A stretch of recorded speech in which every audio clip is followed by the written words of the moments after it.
বোঝায় জাহাজ। তো সেই জাহাজে অনেক যাত্রী, জাহাজটা ডুবে যাচ্ছে, কারণ অনেক সময় বন্যা হয়, রাইট, ঢেউ হয়, যার কারণে কিন্তু জাহাজটা ডুবে যাচ্ছে। ডুবে যাওয়ার কারণে আপনার পাশে যারা আছে, নৌকা, স্টিমার, লঞ্চ, প্রত্যেক সময় কিন্তু এক একবার এক একটা নৌকা আসতেছে, সবাই উঠতেছে, একজন ব্যক্তি উঠে না যে আমার আল্লাহ আমাকে বাঁচাবে, আমি উঠবো না। আল্লাহর প্রতি অনেক বিশ্বাস। স্টিমার এসেছে, তাও উঠে না, তার আল্লাহ তাকে বাঁচাবে, তার আল্লাহর প্রতি অনেক বিশ্বাস। পাশের জাহাজ এসেছে, সে তা উঠে না, তার আল্লাহ তাকে বাঁচাবে, আল্লাহর প্রতি বিশ্বাস।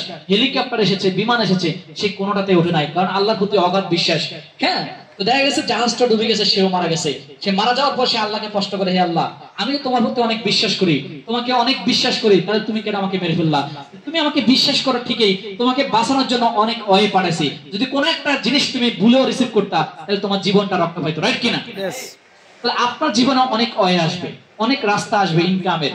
কোন ইনকামটা বেস্ট, কোন রাস্তাটা বেস্ট, কোন রাস্তাটা আপনার জন্য সুইটেবল, আপনার সন্তানের জন্য সুইটেবল, আপনার পরিবারের জন্য সুইটেবল, সেটাকে সিলেক্ট করে সেটার প্রতি ফোকাস করে সিরিয়াসলি কাজ করেন। ব্যাপারটা ক্লিয়ার? ক্লিয়ার। ডিএক্সএন একটা মাধ্যম, ডিএক্সএন একটা ওয়ে, ডিএক্সএন একটা সিস্টেম। এই সিস্টেমের মাধ্যমে আপনি চাইলে কিন্তু কি আপনার সন্তানকে সেভ করতে পারেন। যে আমাদের নাজিয়াত ভাই বলেছে, ডিএক্সএন মানে আপনার ওয়াইফকে সেভ করবেন, আপনার সন্তানকে সেভ করবেন। আপনাকে ডিএক্সএন ওইটাই বলছে। একজন বিচক্ষণ মানুষ যদি এটা বোঝে, তাহলে কি সে ডিএক্সএন করবে? করবে কিনা? অবশ্যই।